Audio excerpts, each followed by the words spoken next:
Hello and welcome to Flashback, a weekly look at stories from years gone by. The road between Prince Rupert and Terrace seems like a need of a link between the two towns, but that wasn't always the case. Some residents often remember days where it wasn't even there, and they built it in necessity for the war.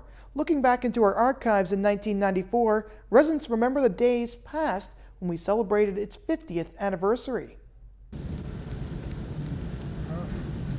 It takes just over an hour and a half to drive from Prince Rupert to Terrace these days, but in 1944 it was a very different trip.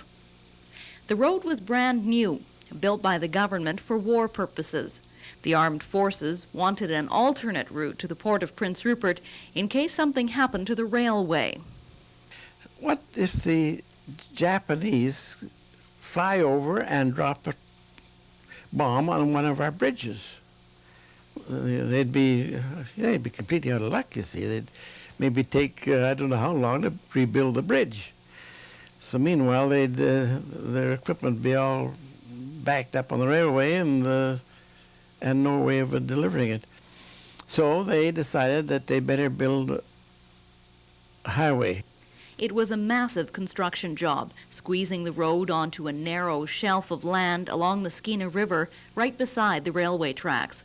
In September 1944, dignitaries and citizens gathered in Terrace, where Mayor Emil Hoagland handed Prince Rupert's mayor, H.M. Daggett, the key to the city.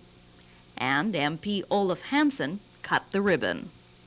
Many old-timers remember their first trips on that rustic road. On all these real rough spaces, we went about 15 miles an hour, you know, and it was up and down. And coming back, I thought, oh, the devil with this. So I speeded up to about 40 miles an hour. And of course, a lot of the little bumps, we just sailed over the top of them. It was easier riding, but it was harder on the truck, of course. It took about 4 hours to make the trip in 1944. The Japanese never bombed the railway, but the highway gave Terrace residents better access to medical services and shopping in the much bigger city of Prince Rupert, and opened up the area to new business opportunities and tourism. Kathy Brookes, First News, Terrace.